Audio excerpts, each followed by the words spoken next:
toleransi, salam Aspikom berkemajuan. Pemirsa, pendengar semuanya, hadirin yang berbahagia, kita ketemu lagi di podcast tercinta kita di tema yang ini. Kita akan membahas tema yang agak berat langsung pegang. Temanya adalah teknologi determinisme itu cenderung menjadikan dehumanisasi, yang menjadikan kita terjebak dalam post-truth. Lalu bagaimana menempatkan asosiasi, terutama Aspikom, dalam realitas yang penuh dengan simulasi, tambah berat lagi, simulasi saat ini. Kata editor kami, produser kami, Mas Franky, bisa jadi judul tesis, karena Mas Franky ini asisten lab di program studi ilmu komunikasi UAD yang sedang kuliah S2 di Universitas Pembangunan Nasional Veteran Yogyakarta. Halo Mbak Puji, halo Pak Arsul, halo Mas Prayudi, halo Mas Edwi, maaf kalau kelewatan dan semuanya. Oke, kita sudah menyebutnya. Halo Pak Ade, halo Pak Ade Agung, jangan lupa mentraktir kami. Kadep loh.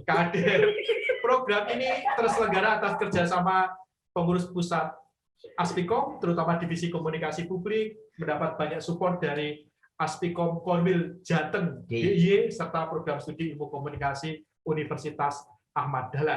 Oke, silakan. Ade, terima kasih sekali sudah. Jalan muda. Hashtagnya itu. Nah, jangan lupa hashtag Aspikom. Tadi ini biar kita nggak tegang. Nah, Mas Suhan, menanggapi tema tadi, apa sih sebenarnya terjadi saat ini? Ini angel ya, agak angel ini.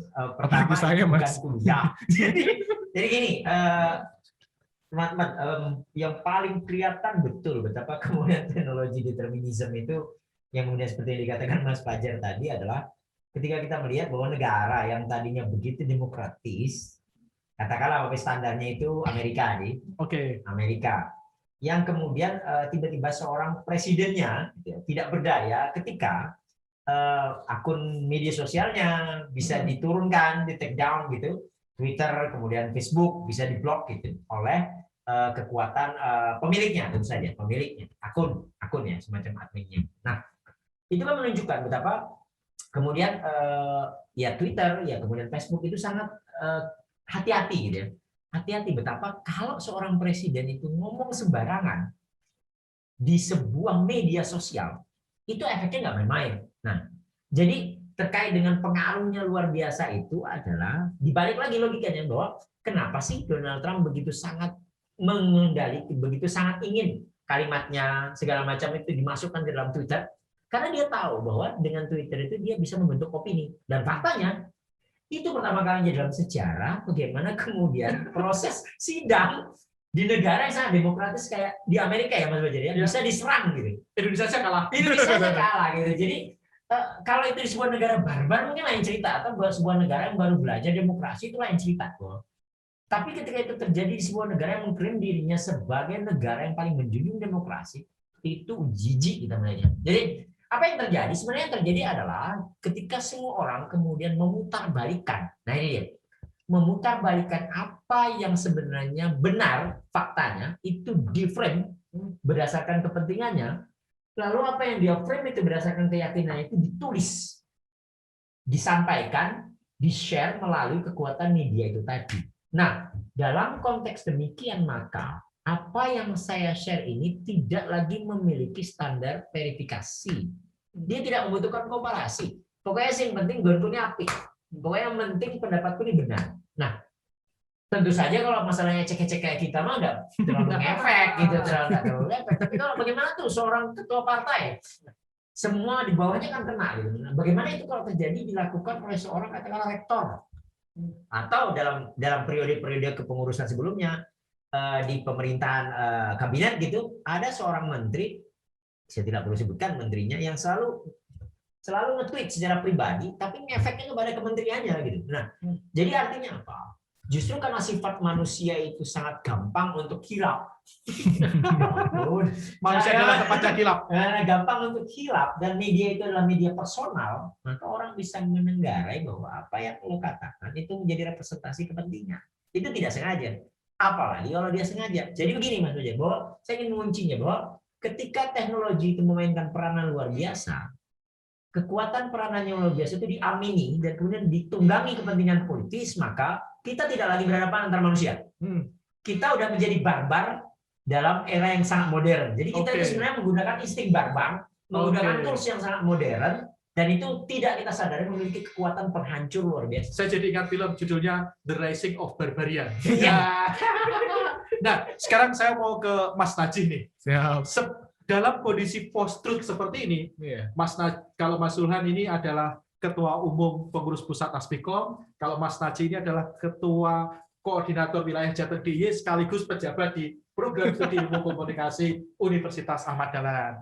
Saya ketemu pejabat, Kaprodi. Nah, bagaimana kemudian ini berimplikasi pada misalnya penyusunan kurikulum, bagaimana kemudian memberikan value kepada teman-teman mahasiswa. Artinya komunikasi itu bukan sekadar skill, tapi komunikasi itu adalah science. Komunikasi itu adalah etik, komunikasi itu juga art selain skill tadi. Ya, kalau saya melihat pertama gini Mas Jun, saya lihat fenomenanya dulu. Semenjak pandemi lah, itu disrupt itu semakin kacau begitu. Kalau saya bisa katakan yang pertama, kita atau gini, realitas itu menjadi dua. Realitas virtual dan realitas empirik. Wis, penting ini. Yang mau catat. Yang mau tesis catat.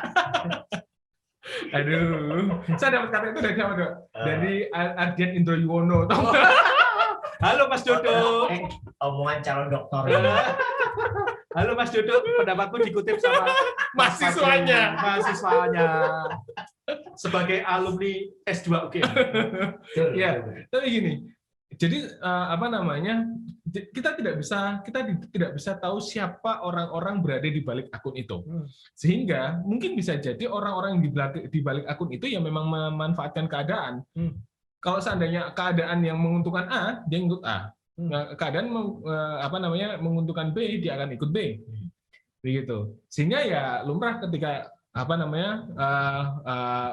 kacau apalagi semenjak era pandemi begitu ya. Pandemi kan ya di Indonesia begitu ya, saya rasa nggak cuma di Indonesia, di beberapa negara-negara lain yang mungkin demokrasinya itu terbuka, pandemi saya bisa katakan bisa jadi dipolitisir, begitu. Isu pandemi bisa jadi dipolitisir apapun itu, begitu. Nah kaitannya dengan kurikulum memang yang harus kita lakukan sebagai sebagai pengajar begitu ya, lebih menyadarkan para mahasiswa untuk lebih berhati-hati. Ya kita bisa mulai dengan yang namanya literasi media digital. Itu tidak bisa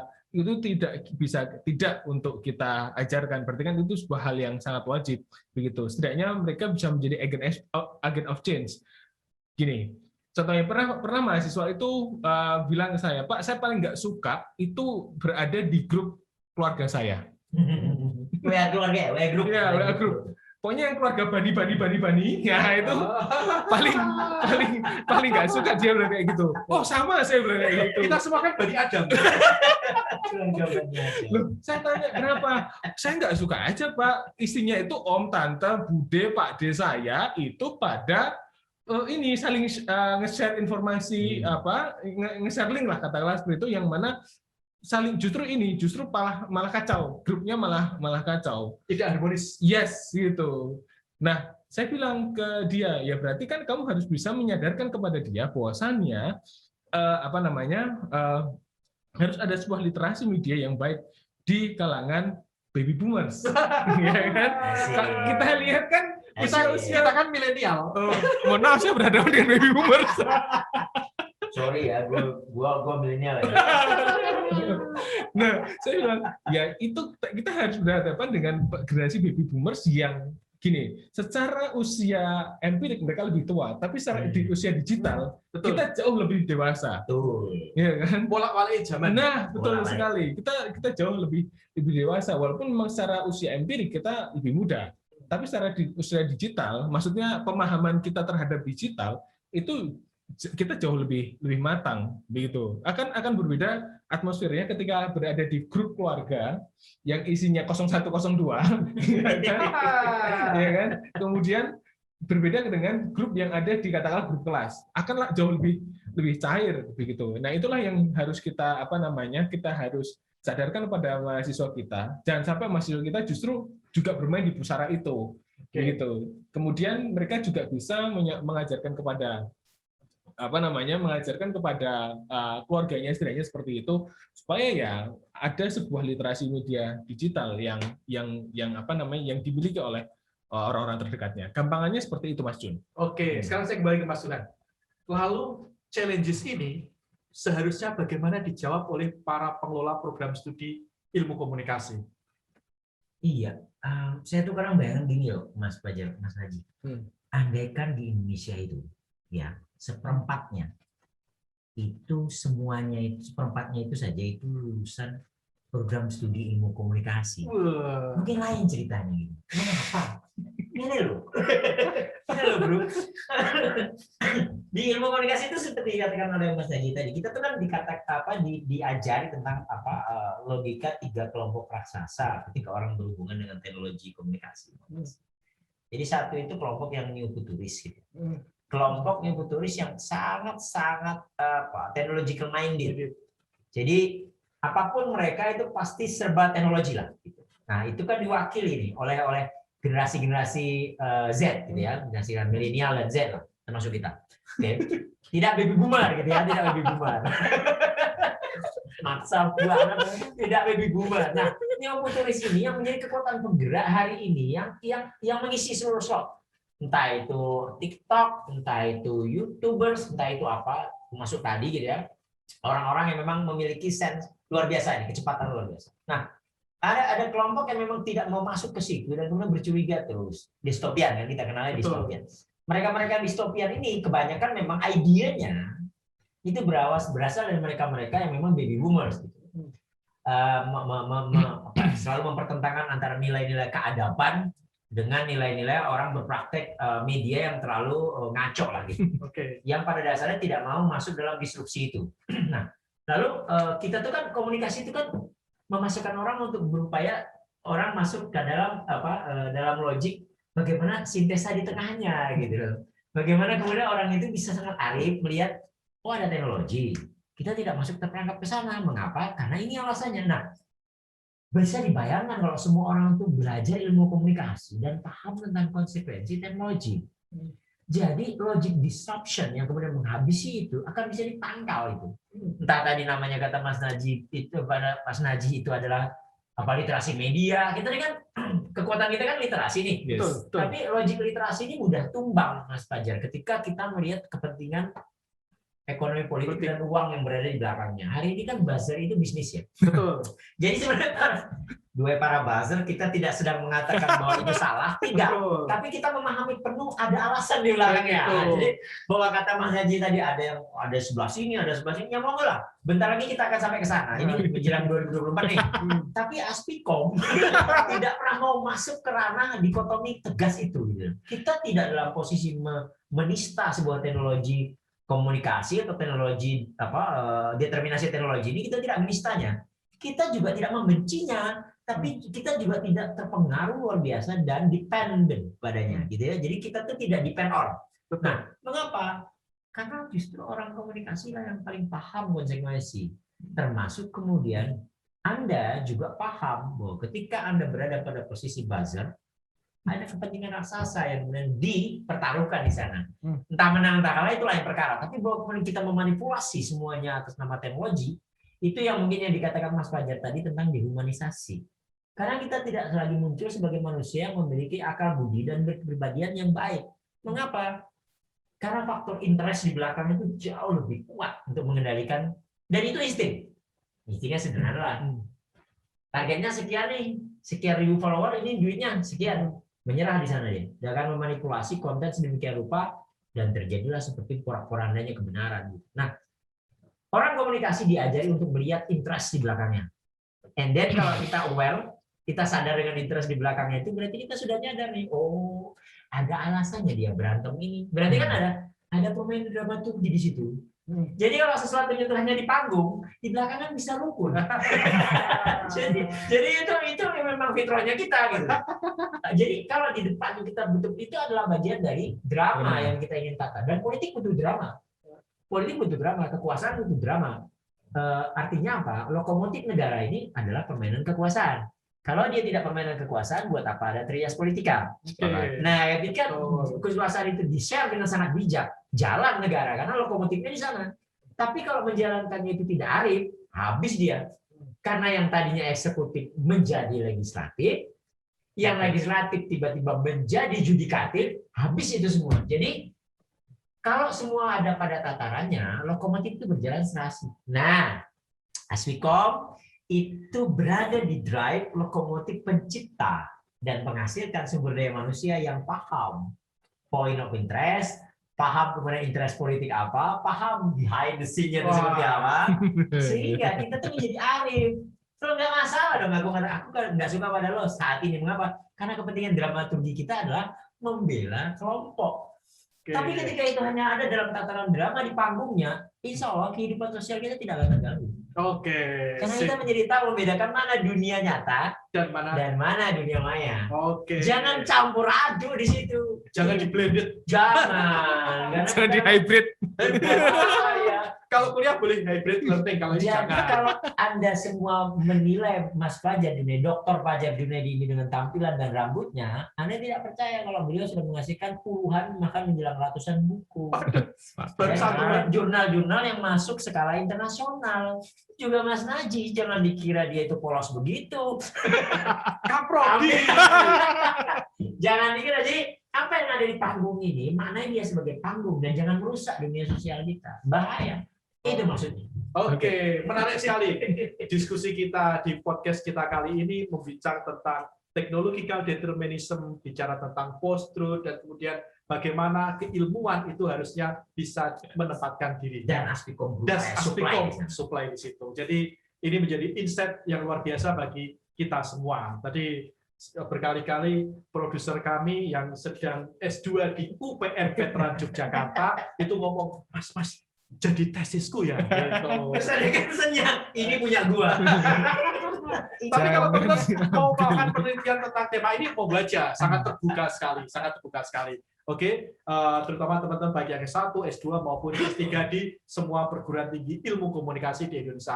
Website kita juga ngasih banyak referensi buku. Oke, jangan lupa nih, diingatin Mas Sulan. Kunjungi aspikom.org, teman-teman semua bisa mengunduh buku, bisa mengunduh proceeding, juga jurnal Aspikom. Betul. Aspikom punya jurnal yang sudah bergerak ke internasional berbahasa Inggris. Reviewer kami bukan hanya dari Indonesia, tapi dari beberapa benua gitu. Nah, reviewer Aspikom bukan kaleng-kaleng. Nah, reviewnya bukan kaleng-kaleng. Jadi kalau milenial ketolak, mohon maaf ya. Saya pun bisa ketolak. Apalagi ketum aja bisa ditolak. Karena kami sangat berintegritas melakukan double blind review dalam mekanisme reviewnya dengan ada Mas Tilosa, Mas Rama Kertamukti, Mas Yohanes Widodo, Mas Boy, kemudian Mas Yulianto, yang 4 orang yang menggawangi divisi jurnal Aspikom. Sebelumnya ada Bu Dr. Puji Lestari yang sudah banyak berkontribusi, kemudian ada juga Pak Setio Budiara, kemudian Mas Bonaventura Satya Barata, dan Mas Asmat Iskak, serta Bapak Agung Prabowo, Pak Agung, yang menginisiasi terbitnya jurnal Aspikom. Betul, itu mesin di belakang jurnal ya. Betul, yang nama-nama yang harus diabadikan dalam sejarah Aspikom, termasuk semua sosok yang pernah menjadi bagian dan selalu menjadi bagian organisasi ini. Jadi anggota atau tidak, semua adalah menjadi bagian secara kultural dari organisasi ini. Karena kita yang penting guyup, rukun, senang-senang, bareng-bareng. Dan berkemajuan. Kolaborasi itu penting untuk kita selalu berkemajuan. Kita harus progressio in harmonia. Apa ya? Lancar ya. Progressio in harmonia. Salam Aspikom berkemajuan. Dadah semua.